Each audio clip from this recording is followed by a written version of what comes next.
about FizzBuzz. We're going to talk about programming languages, we're going to talk about practices, we're going to talk about all kinds of stuff. I was asked, what is this talk about? It's about 45 minutes. I'm going to go right across a bunch of stuff here. And because of the Trek thing, I've kind of got myself, I do like a good typeface, and this is a good Star Trek font. Feel free to contact me afterwards for information on this font. Where I found it, I can't remember. My parents were generous enough to give me an internet unique name before the internet was invented, so my Twitter name is quite simple. So what am I doing here talking about stuff? Why do I talk about this stuff? I have a couple of books with the word architecture and patterns in the title that my name has been attached to, so I guess I can talk about architecture. I will talk briefly about architecture. And I've edited this kind of crowdsourced and open source book, 97 Things Every Programmer Should Know, which has been translated into a variety of languages that I can't read. I'm assured that they're quite nice in other languages as well. And I also write short fiction, very short fiction. This is an anthology that I was recently published in. Why is this relevant, writing short fiction?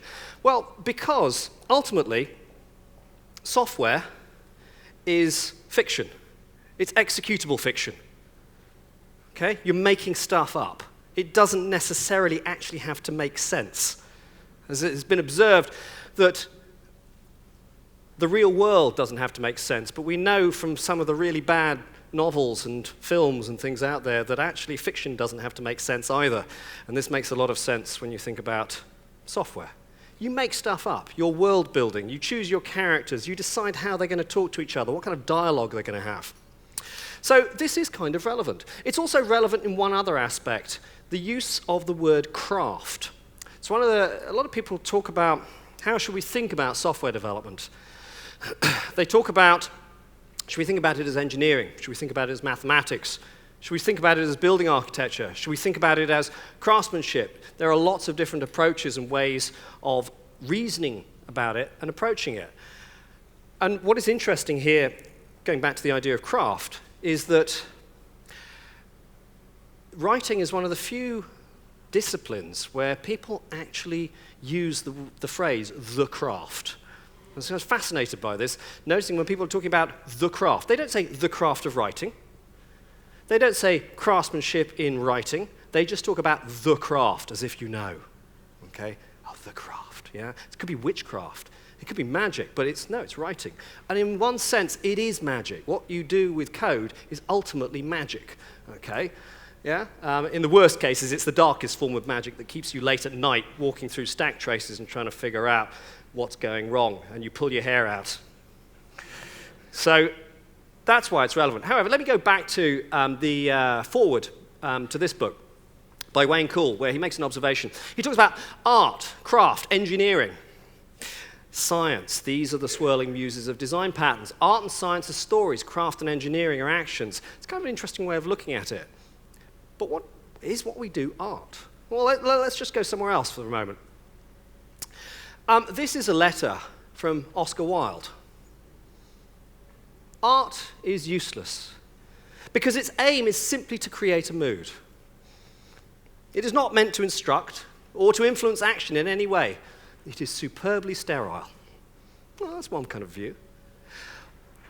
What do we have in terms of craft that maybe not so, that is sort of similarly devastating? Tom Stoppard, a playwright, an English playwright, he wrote, "Skill without imagination is craftsmanship." So we've got to be really careful with this phrase, craftsmanship. "And gives us many useful objects such as wickerwork picnic baskets." So if we want to define software as craftsmanship, On the other hand, if we want to define it as art, I love this one. "Imagination without skill gives us modern art." Now, I first encountered this quote in this book, Design After Modernism by John Thackara. And apart from an unusual cover and some unusual contents, there's some interesting stuff in there. Not all of which I agree with, but there's this interesting point again about craftsmanship. And in the essay, The Ideal World of Vermeer's Little Lace Maker by Peter Dormer, he talks about craft and craft-related activities are pleasurable. This starts telling us something, perhaps, that we want to hear about the very work of creating software. They are pleasurable, and the pleasure derives from doing something well that you know well how to do. And this is a point that we probably don't emphasize enough. Pleasure and knowing. Okay? Often we talk about productivity. And productivity is a superbly sterile word. I don't want to be thought of in terms of productivity. I don't want other people to be thought of in terms of productivity. But pleasure, that's definitely worth pursuing. And the criteria for doing the job well and judging whether the job has been well done are known in advance. Sometimes we don't always know that when it comes to software, but perhaps we know it in the detail. And this is where FizzBuzz comes in. It's a fun little thing we can play about with. I intend to play about with it. If you go to Wikipedia, the sink of all human knowledge, it tells us FizzBuzz is a group word game for children to teach them about division. Now, I found this absolutely fascinating and slightly surprising, because this is not where I first encountered it. Now, I didn't encounter it in coding katas. I did not encounter it at school. I encountered it in a very different context, which I will come to. But there we go. FizzBuzz is a group word game for children to teach them about division. So some of you have taken a FizzBuzz test. How many people have come across FizzBuzz? Most of you. So for the rest of you, let me introduce what is FizzBuzz. And, there's a definition. OK, let's just focus on the words of interest. You're supposed to count up. 1, 2, any number divisible by 3. Fizz. 4, any number divisible by 5. Buzz. Fizz. 7, 8. Fizz. Buzz. And if you get it wrong, you're out. 11, 12. Oop, should have been fizz. OK? And when you get to, finally, you get to something divisible by both 3 and 5, 13, 14, physbus. OK, so this is the idea. But actually, that's not the most unusual thing about the Wikipedia page. Quite frankly, as a native English speaker, the most unusual thing about the Wikipedia page is the use of the word thenceforth, which is somewhat archaic, and I'm, hats off to whoever managed to sneak that in there. It's well done. So, words are fun, and ultimately, that's where the writing thing comes in. That's why it's fun, because we are playing with symbols and meanings. That is the whole point. But you're not just playing with ordinary symbols and meanings. When you write code, you get to make up new symbols and make up new meanings, and then compose them in new and profound ways. Or alternatively, you have a drink. Because, you see, this is where I learned about FizzBuzz. Adults may play FizzBuzz as a drinking game, where making a mistake leads to the player having to make a drinking-related forfeit. Now, you see, I don't know what kids are getting out of this, but as an adult, once you start losing, you continue to lose. Yeah? Oh, OK, I got it wrong. OK, yeah, I'll take a drink. They actually offered, when they figured out that I was the keynote speaker and I asked for a coffee, they asked me, do you want to put some rum in that as well? I will say I said no. OK, so I was surprised by the other applications. Now, one of the funniest things about Wikipedia is the fact that if you go to the Wikipedia page, it says this, and then it says citation needed. Trust me, ask my friends. It's a real thing. However, we're not here to talk about drinking games or kids' multiplication and division challenges. We're here to talk about the fact that FizzBuzz has been used as an interview screening device for computer programmers. Okay? In theory, creating a list of the first 100 fizz numbers is a trivial problem for any would-be computer programmer. In theory. But there are some surprises in store. But this has also been pointed out that maybe we're hiding something. This is a brilliant tweet a few months ago from Richard Dalton. FizzBuzz was invented to avoid the awkwardness of realizing nobody in the room can binary search an array. Right? Which would you rather be tested on? Yeah? And not getting off by one error. You're more likely to get off by one error with this. However, it's also become a popular kata, a practice, an etude, something that you can experiment with. And I think it's quite nice because you can see it as a fixed point around which you can try programming styles, some of which are just for fun and some of which are deadly serious, and allow you to explore and kick the tires of a language or a paradigm. Now, sadly, also on the Wikipedia page is an example. And here's FizzBuzz Code. It's not a great example. I mean, for a start, it's in JavaScript. I'm sure some of you make fine living out of JavaScript because somebody has to. But as a piece of code, this is really not that great. And those comments, yeesh. And you look at this and you think, this is a very labored and slow way of doing things. And the thing that comes to your mind is, you think enterprise code. Now the problem is, if you're of a particular generation and have a particular set of interests, whenever you hear anybody talking about the enterprise, there's only one possible interpretation. So I still think that when people sort of say, our enterprise architecture, I'm thinking, oh, cool, you've got the big nacelles, the warp nacelles at the back, you've got the saucer and so on. If you want drinking games, there's a great drinking game called Piss Trek. The rules for which are lost in the mists of time, but I do remember playing it at university. And there was an original version, and there was a next generation version. And one of the best bits in the next generation version was wherever there is a saucer separation, wherever the saucer separates from the main craft, and that happens, if I recall, twice, wherever there is a saucer separation, you drink the rest of your glass. And when anybody's stuck in teleport, continuous drinking until they're not. I think there's one whole episode where somebody's stuck in teleport for 40 minutes. But actually, I mean, and there's one of the things, I mean, that's a very nice craft, but I think the reimagining is absolutely beautiful. I want one of those. I really do. But this is the interesting thing. The whole idea of warp drive, we sort of consign it as fantasy.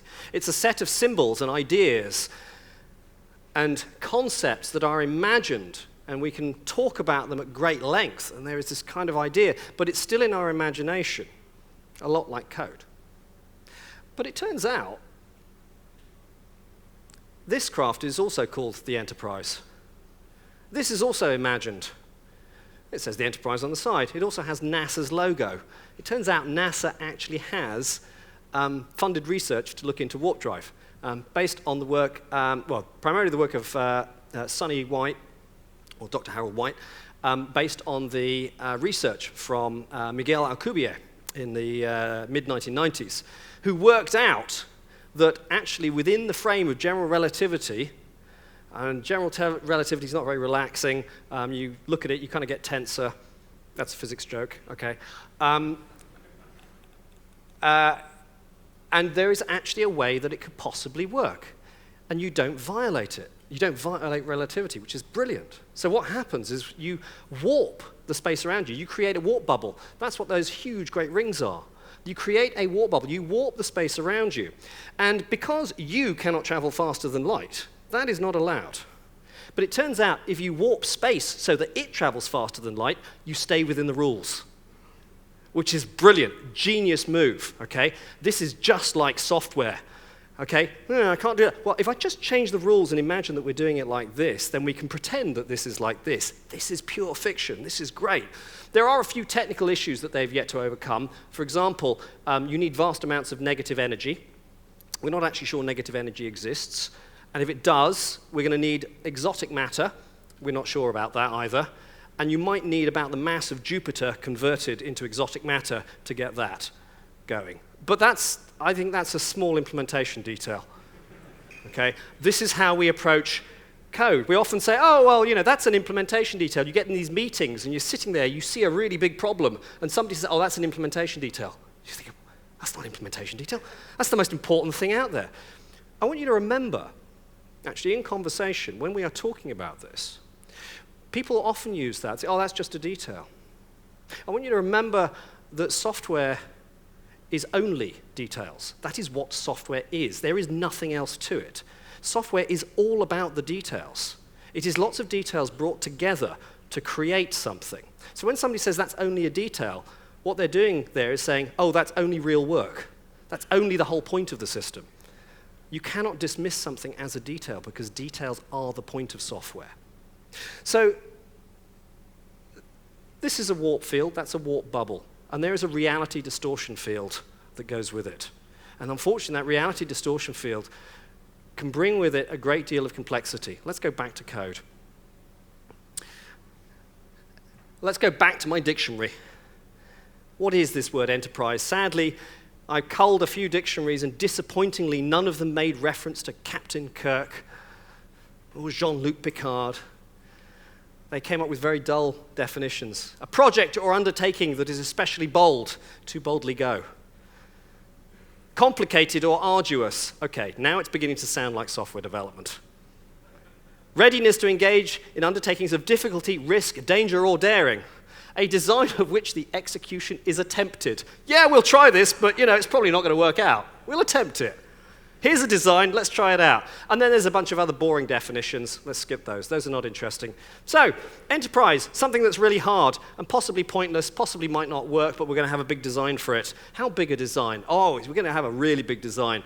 We're going to have this big design.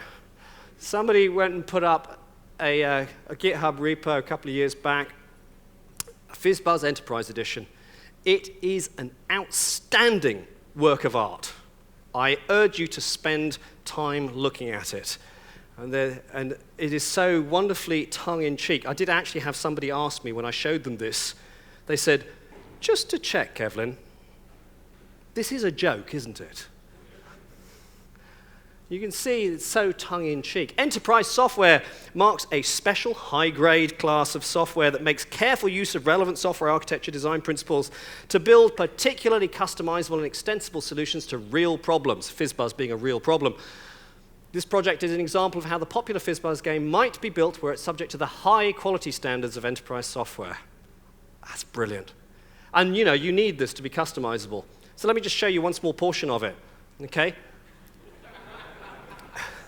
We are just in the interfaces. We haven't got to the implementation.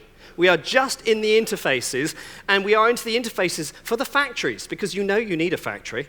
And if you have a factory, you probably need a factory, and somewhere there needs to be a factory manager who is controlled by a factory manager controller. Okay? Every naming convention that accumulates and aggregates all these extra bits, every time you add the word factory or controller or manager or something to something, somewhere a cat meme dies, okay? It's on you. So what have we got? We've got FizzBuzz Output Strategy Factory. My personal favorite, integer string returner factory, because you don't want to just return a string, you might want to customize it. And then there's at the bottom, string returner factory. Absolutely essential.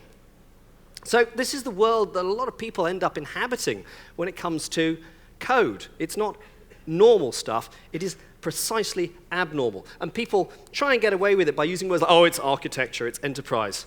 So what do we mean by this word architecture? Well, one of my favorite definitions comes from Ralph Johnson of the Gang of Four.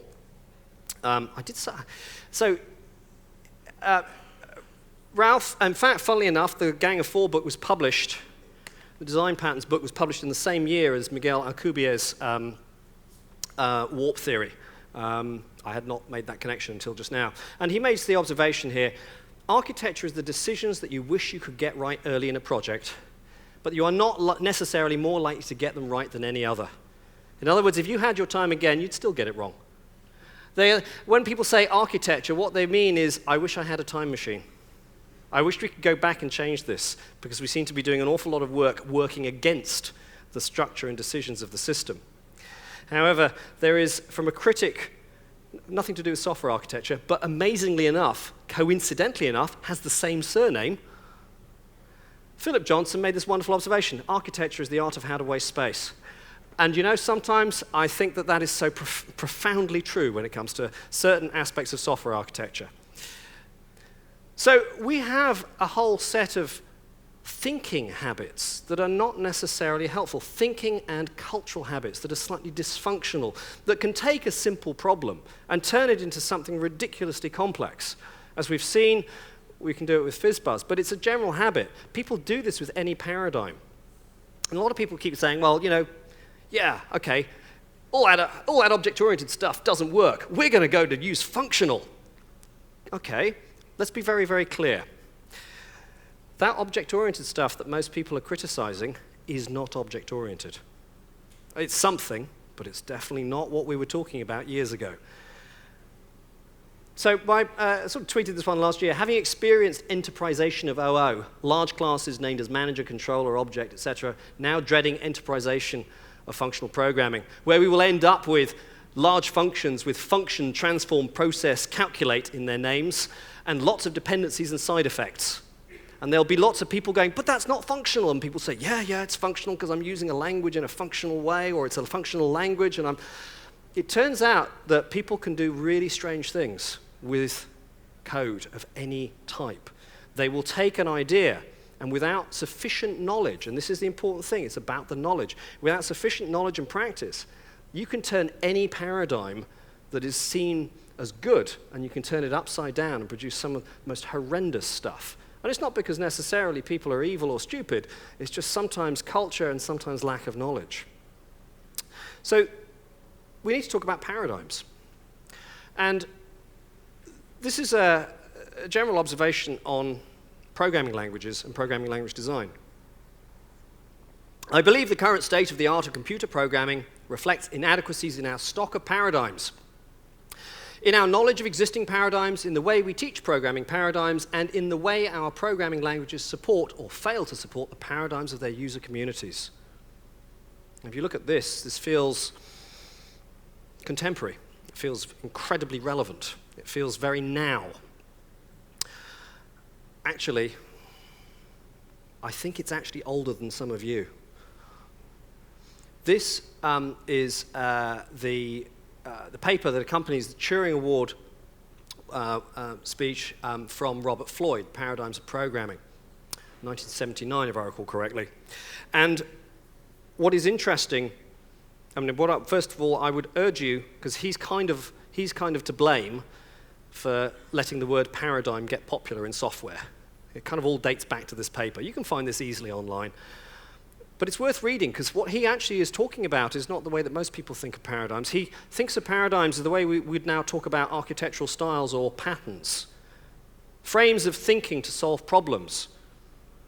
And you want to match your problem to the appropriate frame of thinking or expression. And he says we're not after one paradigm, but many. Well, I want to see how these fit together. That is his goal. So if you're going to use the word paradigm in a conversation, make sure you've read this first, because it's actually a real eye-opener in some ways, as well as offering good historical context.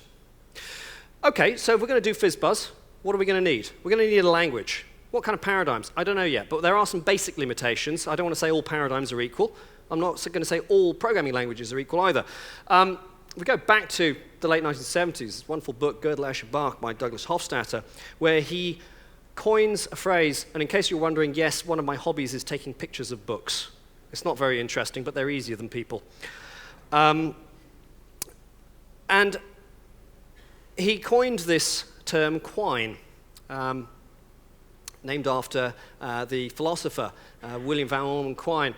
To quine a phrase is where the phrase ends up being self-referential. It contains itself in some way. It produces itself. So right in the middle of the page, we see is a sentence fragment, gloriously self-referential. And it's part of a coding challenge that is a little more involved. And there are some really interesting results to this. Write a program that produces its own text as its output, okay? Which is always quite fun. Now, this is obviously one of the great problems in programming, as is indeed producing Hello World. That seems to be fundamental. Cliff Biffle a few years ago came up with a programming language, HQ9+. It's a very simple language. It only has 4 operations, HQ9 and plus. H prints out Hello World. So we've solved one of the standard problems in software development with a single letter. Okay? Genius. 9 produces 99 bottles of beer on the wall. Yeah, so we've got iteration, sorted.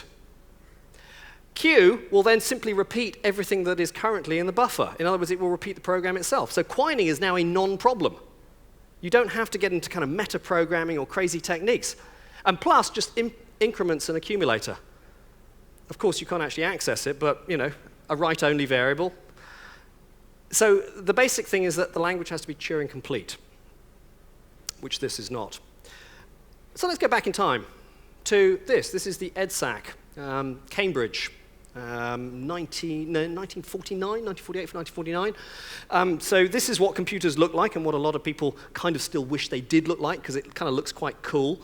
I'm going to go and work with the computing machine. You know, it's kind of like I'm going to load instructions, and it sounds like you're doing real work, whereas you use something like this, which has got far more power than existed in computing in the whole of the 1970s in the world, and it feels less cool in some ways. That's proper hardware.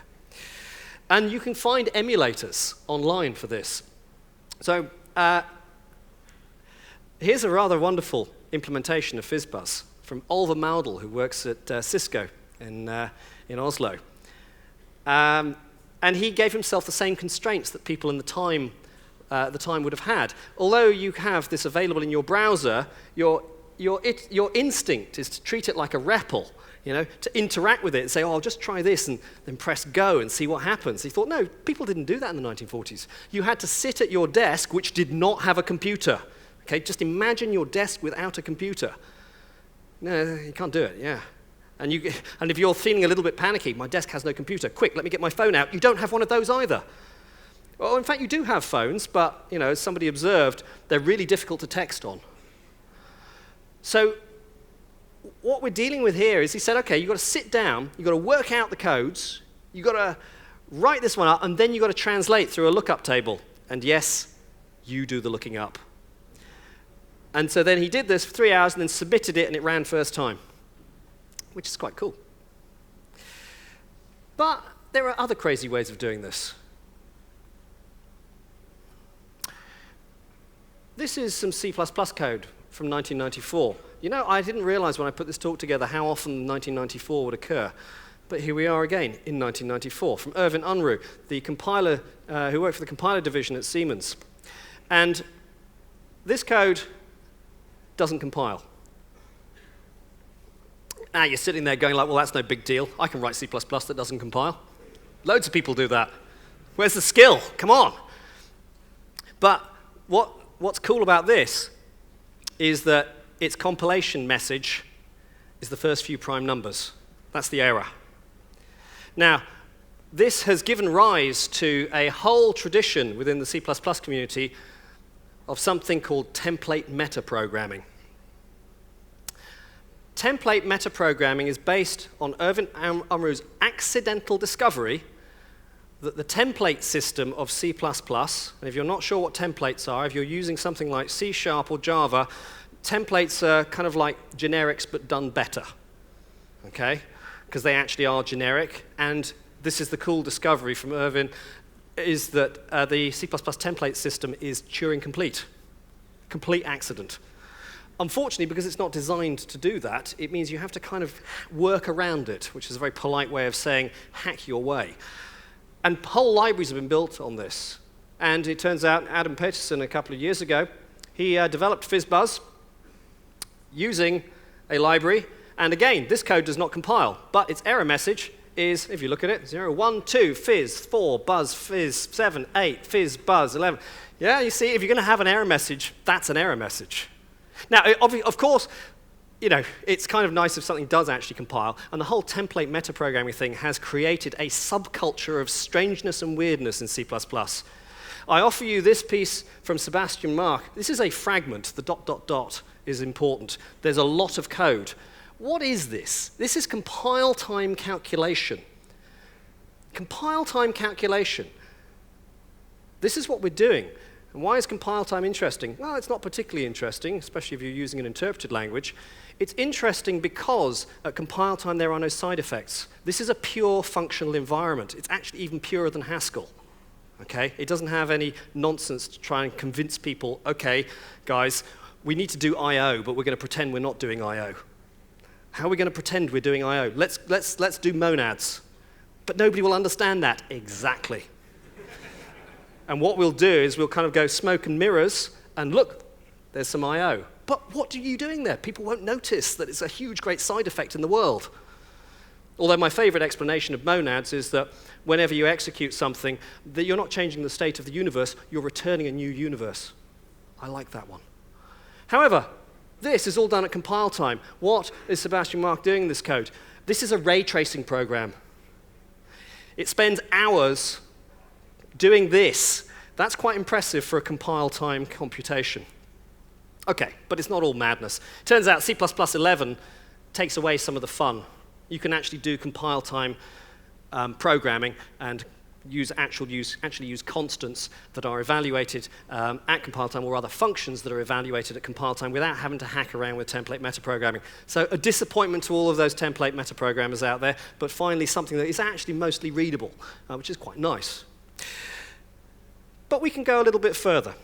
We can go a bit deeper. If I've already evoked the spirit and the spectre of C++, what about C?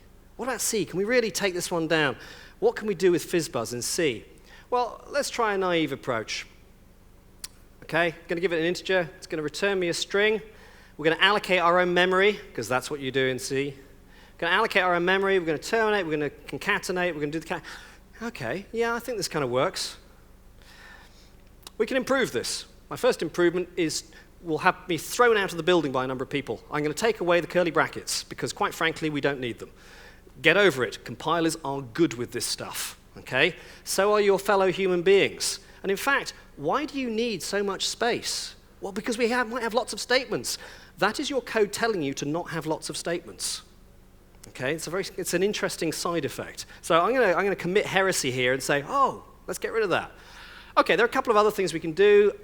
We can use the ternary expression, now getting properly functional. In other words, we're actually using an expression to use if-elses. And we're now going to select modulo 3. We're going to use fizz. If it's not modulo 3, we're going to use an empty string. So now we are moving in a slightly more data relationship kind of declarative direction. The next thing that we might do is tidy things up a little bit, just change the functions that we're calling. So this actually does the job. There is, however, a bit of a problem. And that problem is a question of what if people use it wrong? This is C. Of course you're going to use it wrong. What if they pass in parameters for which this has not been validated? Remember we said, it's from 1 to 100. So let's put in an assertion. Now, C programmers have a lot of time arguing about assertions because they can never work out, do they want to leave them in the code or not in the code? In other words, do you want to crash the program while it's running, or do you want to have it have obscure behavior? So that's not really a defense. It's not a well-defined result. But we have a deeper problem here. What we've done here is we've not appreciated the user experience. And who is the user? The user in this case is the programmer. The programmer, as a programmer experience, we normally think of user experience as the front end. But if you are in the code, you experience the quality of the code. You experience how easy it is or awkward it is to use an API. So the program experience in this case is slightly awkward because we've now got the potential for a memory leak. And let's put it this way. If this is C, if there's potential, people will exploit it and they will use it. And they will have it. So we're going to try and simplify things, and we're going to go for the kind of Microsoft school of or Soviet-style programming, where what we're going to do is you're going to pass in a buffer, so you get to allocate your own code or your own space. We're going to say how big it is, because you've got to do that. So we've ended up with a kind of a lot of arguments. We've gone from 1 to 3. Apparently, this is safer. Actually, there's a little bug in here because of the subtle semantics. So it turns out we've actually not improved the programmer experience, and now we have a security experience problem. I leave it to you as to how to pronounce SX.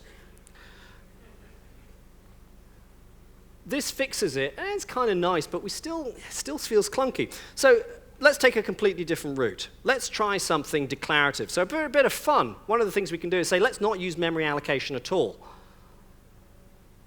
So what we're going to do here is we're going to create a data structure. So now we're programming properly. We're using data structures, okay, like we were taught.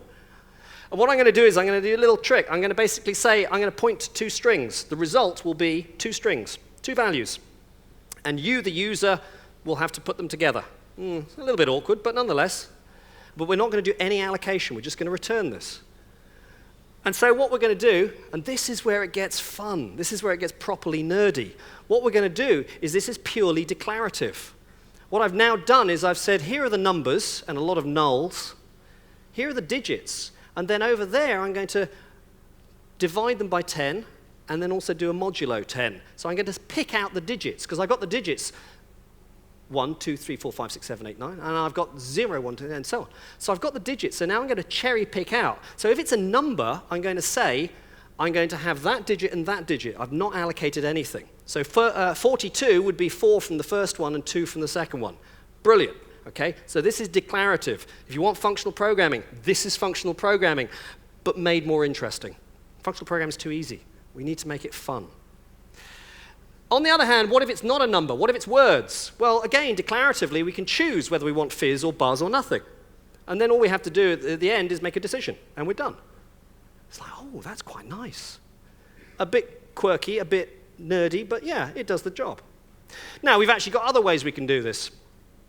We can even actually realize that, you know what, FizzBuzz is only 8 characters long, and all the numbers are going to be shorter. So actually, we don't need to do all of that clever stuff. We can actually do it like this and return it, no memory leaks, and everything's direct. Disappointingly simple by comparison. Now, this phrase, kiss, I've heard it reinterpreted recently. What it actually means is keep it simple, stupid. But some people have reinterpreted it as keep it simple and stupid, which really means something completely different. And when I look to that, I'm not looking at C, I'm looking at art. So this is about as readable as any Excel macro. But I thought I'd put it in a nice box. You know, see, it looks like an art piece you want to hang in a museum. And we're going to play off the fact that Simon Peyton-Jones made the observation a while back, Excel is the world's most popular functional language. Excel gave us most of the problems in economies around Europe and the world recently because somebody it turns out it's quite error-prone. Little calculations were not checked correctly. Excel is great for hiding errors. Most Excel spreadsheets have bugs. So if we fold it out, then it looks like this, and there's no side effects there. It's very elegant. It's nice. It's all cell and data flow and all the rest of it. Now, Simon Peyton-Jones is probably better known for Haskell, and we can data structure our way through it. We can do FizzBuzz. We can declare it. We can say, oh, yeah, we've got a type. We're going to take an integer. We're going to return a FizzBuzzed, which is a type. And then we're going to say we're going to use various guard clauses, and we're going to yield, it's kind of nice, it kind of gets rid of all the iffiness and so on. But I'm going to come back to Haskell because there is a more elegant solution. Alternatively, we could say, well, enough with the types. Let's make life a bit simpler. Joe Armstrong was here yesterday, so let's go for this. Do a bit of Erlang. The guard clauses don't really buy us anything, so the Dijkstra construct if is much more elegant in this case. That's quite nice. But here, we're not really using the language for what it's known for, which is clearly concurrency. I mean, it's known for functional, but what about the concurrency model? Well, when most people think about concurrency, they think about threading.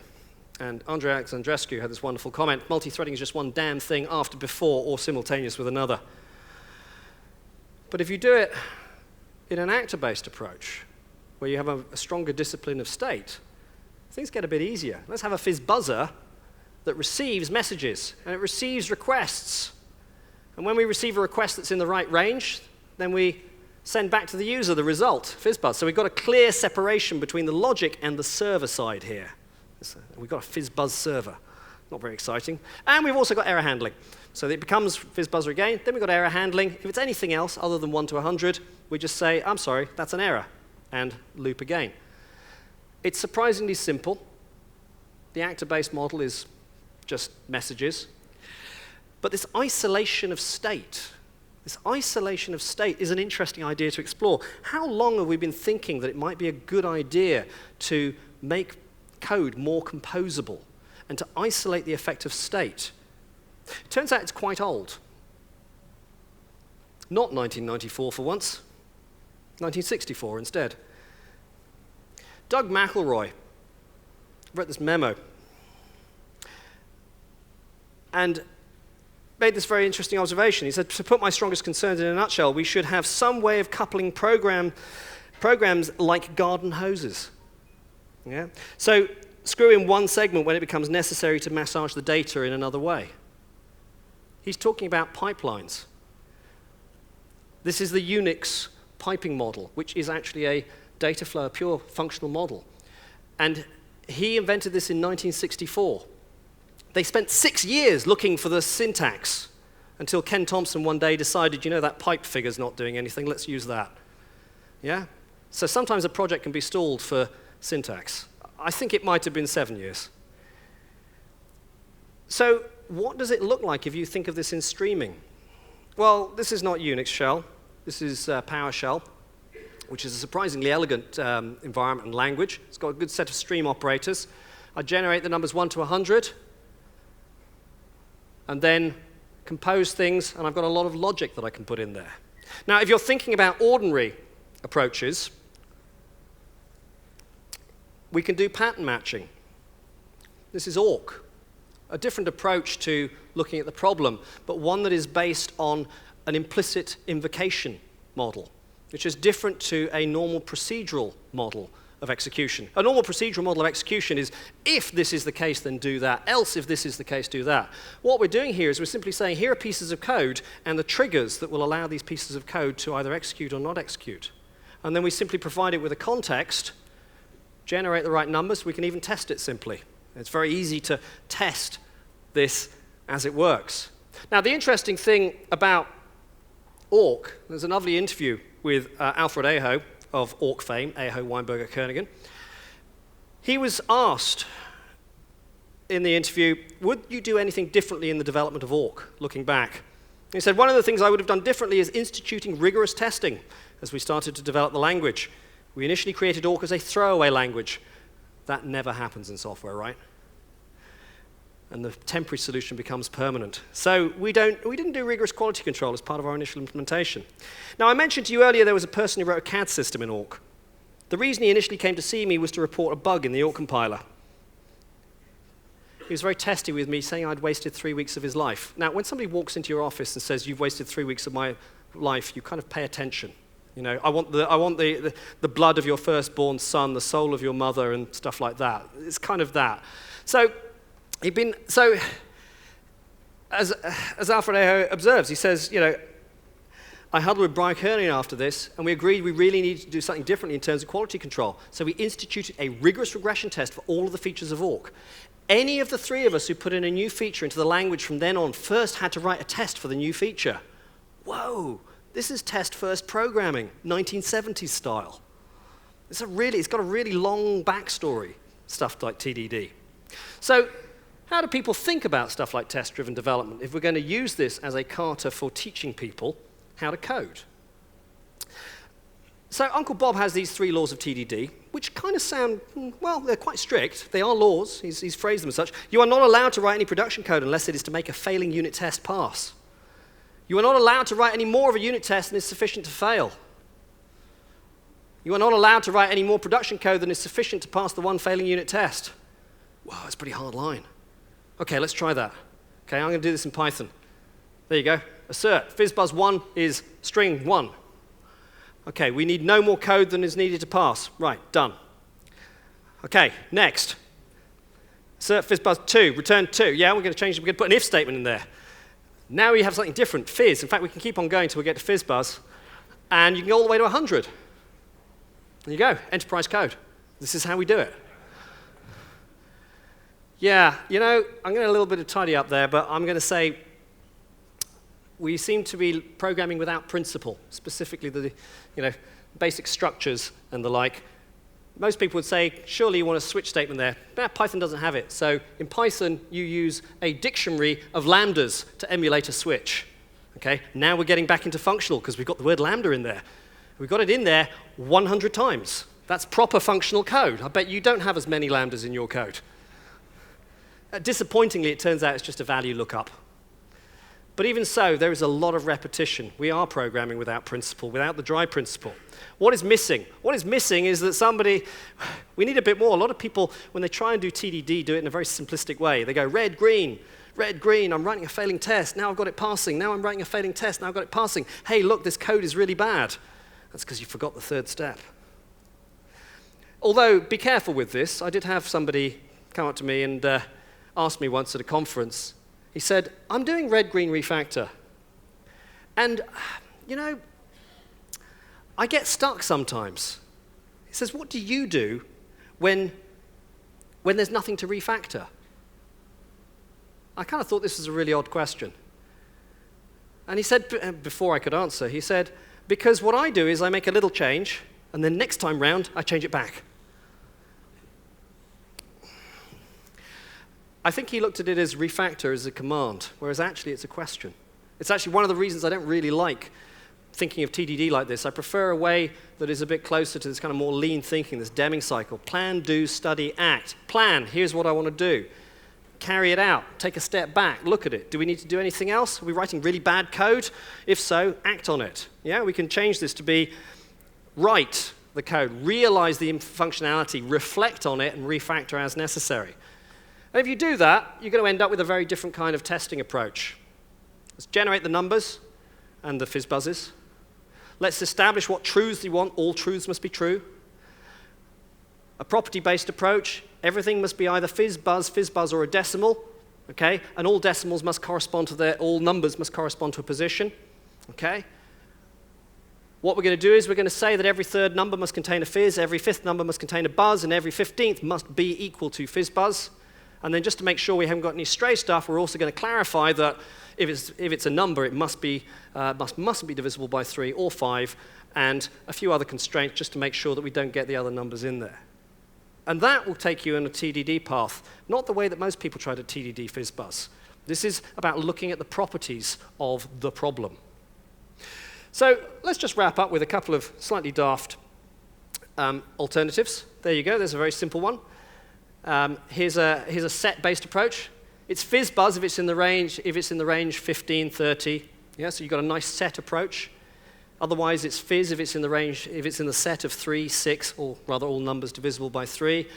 Or if divisible by 5, the set of numbers divisible by 5, it's a buzz. Otherwise, it's just the string version of the number. But if you really want to start messing about, you say, well, no, I'm going to generate a whole set of fizzes. Empty, empty fizz, empty, empty fizz. And then the same for buzz. Then I'm going to convert all the numbers. It must be functional because I'm using the word map in there. And then I compose it at the end, and I take advantage of some slight curiosities in the Python type system, where an empty string is equivalent to false. But it turns out it's surprisingly brief. Now, if I take that a bit further, I can start messing about. Modulo 3, if something is divisible by 3, that is true or false. What is a string multiplied by truth? That's a very deep question. You get to answer that over a beer later. What is a string multiplied by truth? Truth is 1. In other words, the string is the string. What is a string multiplied by false? It's empty. So now we can use arithmetic to generate all of our sequence and then compose it. And if you want to do it in one tweet, and this does fit in one tweet, I have tried, this is one of the shortest solutions you're going to find. However, on the home straight, I do want to go back to Haskell because actually it's got one of the more elegant solutions. This is based on an idea from Dirk Koenig and the Frege language, but I'm taking it a bit further here. One of the nice things is we can sit there and say, I want an infinite list, and you can get away with it. It's great. I want an infinite list, but I've only got a few gigabytes memory. Oh, it's okay, don't worry about it. Functional programming and lazy evaluation are based on the principle that you can have infinite amounts of stuff as long as you don't want it all at once. If you only want a little bit, you're good. So I'm going to have an infinite cycle of fizzes, an infinite cycle of buzzes. Then I'm going to figure out, I'm going to combine them all to get my fizz, my buzz, my fizz buzz. Then I'm going to do the same for the numbers. I'm going to have all of the natural numbers turn to strings. Just don't look at them all at once. And then a nice little, it's either an elegant hack or a crazy solution. I'm now going to partially order. It turns out that numbers, ASCII code, comes before FizzBuzz. So it all works out rather nicely here. And that's it. You've just created an infinite list of FizzBuzzes and numbers. And you didn't have to do any ifs. So the final solution, and I will leave you with thoughts on that one, is this one. And you're looking at that going, well, that doesn't look very impressive. I can read that. It's got map. It's got ifs. I don't know what language it is, but it doesn't look too surprising. This is Ruby. It's not the Ruby that you know. It's the Ruby that has been completely and utterly destroyed by Tom Stewart in this book, Understanding Computation. And in an article, Programming with Nothing, he did a really good job. What he did is he destroyed Ruby. He basically said, I'm going to get rid of all the numbers. I'm going to get rid of everything, the whole language. I'm only going to use lambdas. I'm going to get rid of all of the numbers and the logic. In other words, he built up a number system using what's known as a church encoding system. If you take away the constants, you end up with this. If you're looking, about 5 or 6 lines down, p, that is 100. He's invented the numbers. So this is a fundamental and profound approach to solving FizzBuzz. It is the most ridiculous and most extreme example that I can think of. In other words, eliminate mathematics and recreate it from scratch, but using lambdas, which is quite cool. And on that note, I will leave you with Oscar Wilde again. Thank you very much.